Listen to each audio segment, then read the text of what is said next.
Hi, welcome to Ramya's taste travel. ഇന്ന് നമുക്കൊരു egg biryani ഉണ്ടാക്കാം. അതൊരു വേറെ രീതിക്കാണ് ഞാൻ ഉണ്ടാക്കുന്നത്. നമ്മളെല്ലാവരും എഗ്ഗ് ബിരിയാണി ഉണ്ടാക്കിയിട്ടുണ്ട്. അപ്പോൾ നമ്മൾ ഈ രീതിക്കൊന്ന് നമുക്കൊന്ന് ഉണ്ടാക്കി നോക്കാം. അപ്പോൾ ആദ്യം തന്നെ നമ്മൾ കുറച്ച് എഗ്ഗ് ഒന്ന് പുഴുങ്ങിയെടുക്കണം.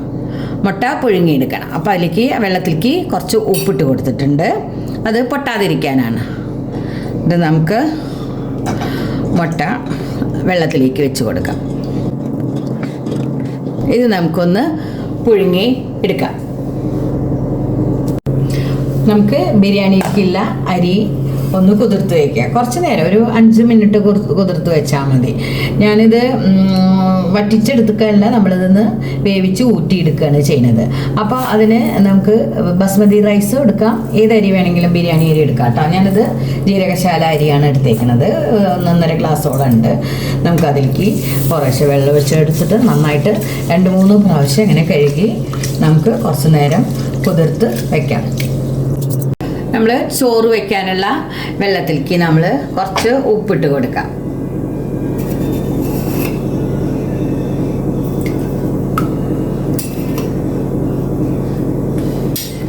ഇനി നമ്മളതിലേക്ക് ഒരു ബേ ലീഫ് ഇട്ട് കൊടുക്കുന്നുണ്ട്. ഒരു 3-4 കരയാമ്പുട്ട് കൊടുക്കുന്നുണ്ട്. 2 ഏലക്കായ ഇട്ട് കൊടുക്കുന്നുണ്ട്. 2 കഷ്ണം പട്ട ഇട്ട് കൊടുക്കുന്നുണ്ട്.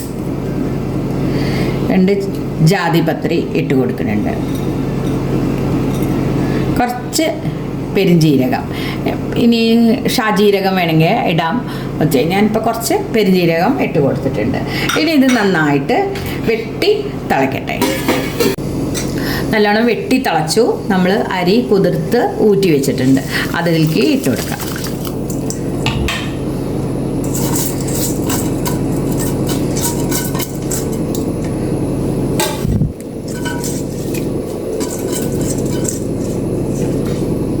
ഇനി അത് മൂടി വെച്ച് ഒന്ന് തിളയ്ക്കണ വരെ ഒന്ന് മൂടി വയ്ക്കാം. മുട്ട പുഴുങ്ങി എടുത്തിട്ടുണ്ട്. എന്നിട്ട് വെറുതെ ഒന്നിങ്ങനെ നടുക്ക് കൂടെ ഒന്ന് 2 ഭാഗത്ത് ഇങ്ങനെ ഒന്ന് വെറുതെ ഒന്ന് സ്ലിറ്റ് ഇട്ട് കൊടുക്കുക. ഇങ്ങനെ വെറുതെ ഒന്ന് കീറി കൊടുക്കുക. കൂടുതലിട്ടാൽ പൊട്ടിപ്പോവും. ഇങ്ങനെ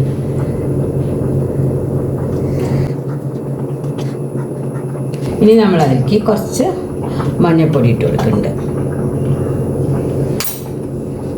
അതുപോലെ കുറച്ച് കാശ്മീരി ചില്ലി ഇട്ട് കൊടുക്കുന്നുണ്ട്. ഇനി അത് നന്നായിട്ട് ഒന്നിങ്ങനെ മിക്സ് ചെയ്തെടുക്കാം.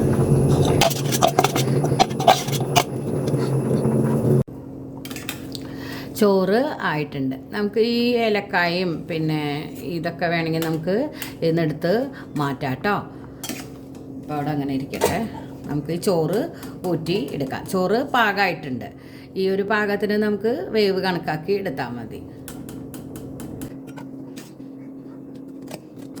ഇതെല്ലാം അങ്ങനെ നമുക്ക് ഊറ്റിയെടുക്കാം. നമ്മളൊരു പാത്രത്തിലേക്ക് ഒരു 2 ടേബിൾ സ്പൂണ് തൈര് ഇടുന്നുണ്ട്. നമ്മൾ ആവശ്യത്തിനുള്ള ബിരിയാണിക്ക് ആവശ്യത്തിനുള്ള തൈര് നമ്മൾ ചേർത്ത് കൊടുക്കുന്നുണ്ട്. ഇനി അതിലേക്ക് നമ്മൾ കുറച്ച് മഞ്ഞൾപ്പൊടി ഇട്ട് കൊടുക്കുന്നുണ്ട്. 1 സ്പൂണ് കാശ്മീരി ചില്ലി പൗഡർ ഇട്ട് കൊടുക്കുന്നുണ്ട്. 1 സ്പൂണ് മല്ലിപ്പൊടി ഇട്ട് കൊടുക്കുന്നുണ്ട്.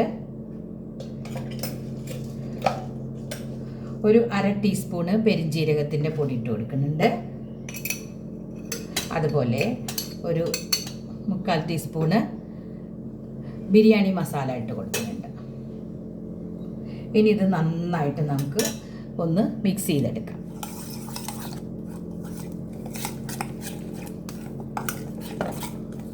നമ്മൾ മസാല ഉണ്ടാക്കുമ്പോഴാണ് നമ്മളിതെല്ലാം ഉള്ളിയൊക്കെ വഴറ്റുമ്പോഴാണ് നമ്മൾ സാധാരണ ഇതിട്ട് കൊടുക്കാറ്. തൈരും എല്ലാം നമ്മൾ ചേർക്കാറ്.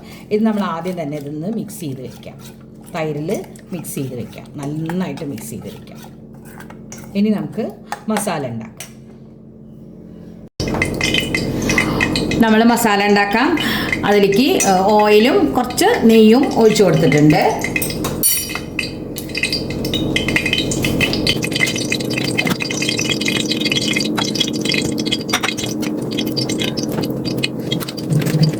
ചൂടായ ഓയിലിലേക്ക് നമ്മൾ കുറച്ച് പെരിഞ്ചീരകം ഇട്ട് കൊടുക്കുന്നുണ്ട്. ഒരു ചെറിയ കഷ്ണം പട്ട, ഏലക്കായ, 2 കറിയാമ്പൂ, ഒരു കഷ്ണം ജാതിപത്രി ഇട്ട് കൊടുക്കുന്നുണ്ട്.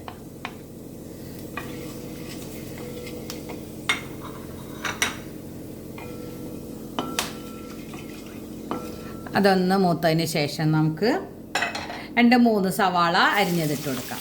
നമ്മൾ ഓരോരുത്തരുടെ പാകത്തിനനുസരിച്ചിട്ടുള്ളത് എടുക്കാം. അപ്പോൾ ഒരു 3-4 ഗ്ലാസ്സൊക്കെ ആണെങ്കിൽ ഒരു 5 സവാള എടുക്കാം. ഇതിപ്പോൾ 2-3 സവാളയാണ്. 3 സവാള എടുത്തത്. അത് നന്നായിട്ട് സ്ലൈസ് വളരെ തിന്നായിട്ട് അരിഞ്ഞെടുക്കാം. അത് നന്നായിട്ടൊന്ന് വഴറ്റിയെടുക്കാം. നമ്മൾ ഈ തൈര് മിക്സിലേക്ക് കുറച്ച് കസൂരി മേത്തി കൂടി നമ്മൾ ചേർക്കുന്നുണ്ട്. ഒരു 3/4 ടീസ്പൂണ് കസൂരി മേത്തി കൂടി ചേർക്കുന്നുണ്ട്.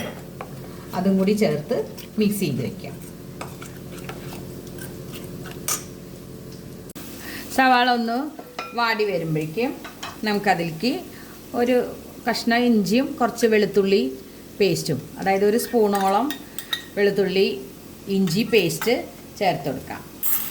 അത് നന്നായിട്ട് അതിൻ്റെ പച്ചമണം മാറുന്ന വരെ നന്നായിട്ട് വഴറ്റി കൊടുക്കാം.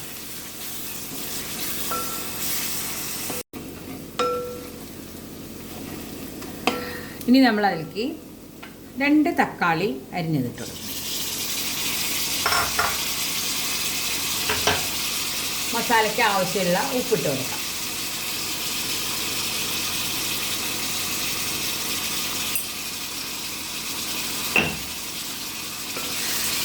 ഇനി ആ തക്കാളി ഒന്ന് വേവുന്നത് വരെ വഴറ്റിയെടുക്കാം.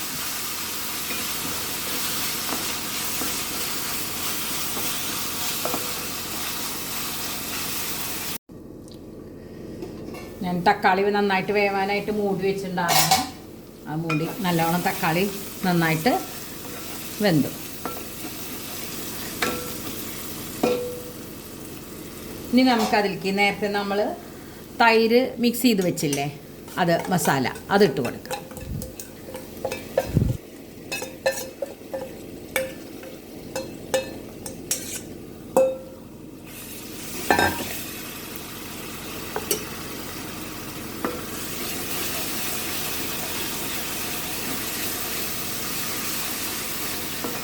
നന്നായിട്ട് മിക്സ് ചെയ്ത് കൊടുക്കാം. അതിലേക്ക് കുറച്ച് 4-5 പച്ചമുളക് ഇങ്ങനെ സ്ലിറ്റ് ചെയ്തത് ഇട്ട് കൊടുക്കുന്നുണ്ട്. അരിഞ്ഞത് വേണമെങ്കിലും ഇട്ട് കൊടുക്കാം. അരിഞ്ഞിട്ടായാലും കുഴപ്പമില്ല.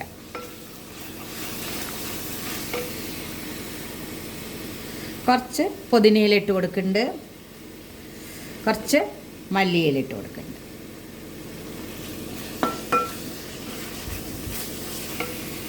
ഇനി നമ്മൾ നേരത്തെ മഞ്ഞൾപ്പൊടിയും മുളക് പൊടിയും പുരട്ടി വെച്ച പുഴുങ്ങിയ മുട്ട ഇട്ട് കൊടുക്കുന്നുണ്ട്. അപ്പോൾ നമ്മൾ അതിനൊരു സ്ലിറ്റ് ഇട്ട് കൊടുത്തിട്ടുണ്ടല്ലോ, ഒന്നിങ്ങനെ കീറി കൊടുത്തിട്ടുണ്ടല്ലോ. അപ്പോൾ ഈ മസാലയൊക്കെ അതിൻ്റെ ഉള്ളിൽ കൂടെ ഇറങ്ങി നന്നായിട്ട് പിടിക്കും. ഇനി നമ്മൾ ആ മസാലയുടെ പാത്രത്തിലേക്ക് കുറച്ച് വെള്ളം ഒഴിച്ചിട്ട് മിക്സ് ചെയ്യാം. അത് ഒഴിച്ചു കൊടുക്കാം.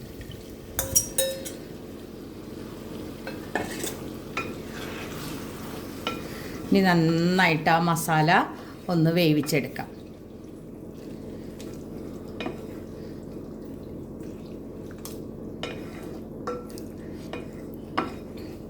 ഉപ്പ് നോക്കിയിട്ട് പാകമാണെങ്കിൽ ഉപ്പിടണ്ട, പാകമല്ല വെച്ചെങ്കിൽ അവനവൻ്റെ ആവശ്യത്തിനനുസരിച്ചിട്ടുള്ള ഉപ്പിട്ട് കൊടുക്കാം. ഇനി നന്നായിട്ട് അതൊന്ന് തിളച്ച് വരട്ടെ.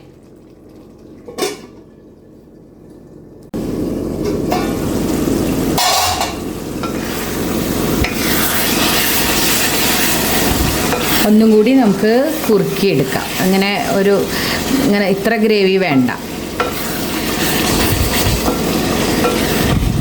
മൂടി വെച്ചാൽ നമ്മൾ ഇളക്കി ഇട്ട് കൊടുക്കണം.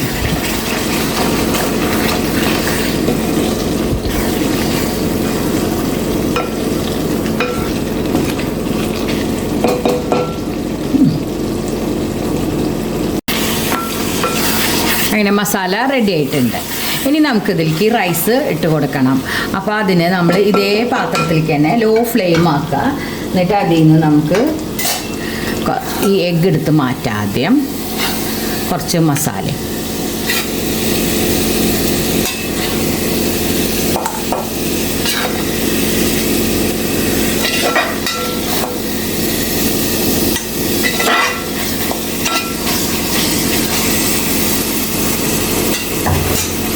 ലോ ഫ്ലെയിം ആക്കി കൊടുക്കുക.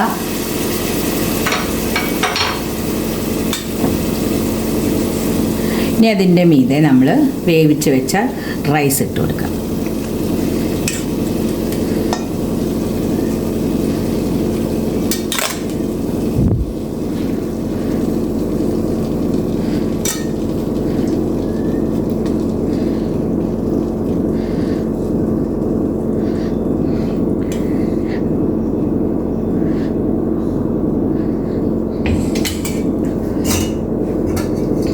ഇനി അതിൻ്റെ മീതെ നമുക്ക് ഈ എഗ്ഗ് ഓരോന്നോരോന്ന് വെച്ച് കൊടുക്കാം.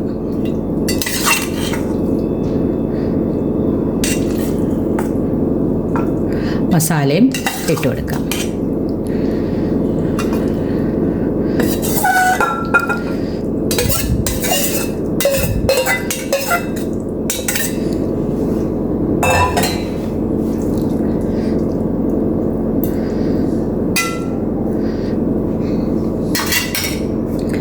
കുറച്ച് മല്ലിയില ഇട്ട് കൊടുക്കാം, കുറച്ച് പുതിനയില ഇട്ട് കൊടുക്കാം. ബാക്കി റൈസും കൂടി നമുക്ക് അതിൻ്റെ മീതെ ഇട്ട് കൊടുക്കാം.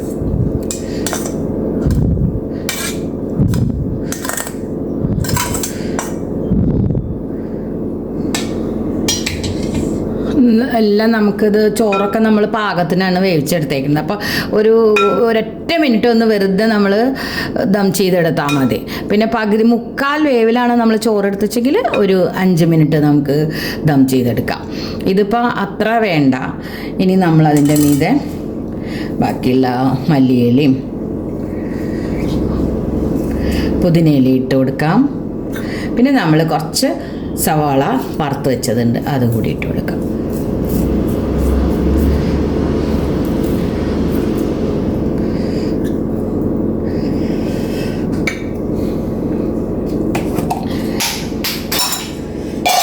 അതിൻ്റെ മീതെ കുറച്ച് നമുക്ക് നല്ല നെയ്യ് ഇട്ട് കൊടുക്കാം. ആവശ്യത്തിനുള്ള നെയ്യും ഓയിലൊക്കെ നമ്മൾ മസാല ഉണ്ടാക്കുമ്പോൾ ഇട്ട് കൊടുത്തിട്ടുണ്ട്. ഇനി നമ്മൾ ഒരു 2 മിനിറ്റ് ഇതൊന്ന് വെറുതെ ഒന്ന് അടച്ച് വെച്ചാൽ മതി. എന്നിട്ട് നോക്കാം.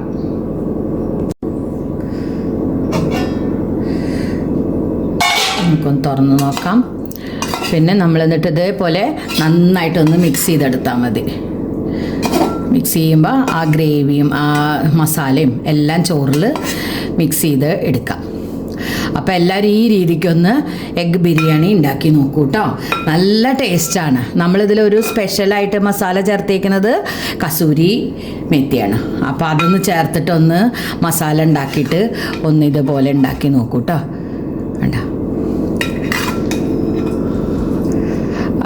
നമ്മൾ ആ കോഴിമുട്ട അതിലിട്ട് ആ മസാലയിലിട്ട് കുറച്ച് നേരം നമ്മൾ തിളപ്പിച്ചില്ലേ, അപ്പോൾ ആ കോഴിമുട്ടയിലേക്കൊക്കെ നന്നായിട്ട് ആ മസാല അങ്ങനെ പിടിച്ചിട്ടുണ്ടാവും. അങ്ങനെ നമ്മുടെ മുട്ട ബിരിയാണി റെഡി ആയിട്ടുണ്ട്. അങ്ങനെ എഗ് ബിരിയാണി റെഡിയായി.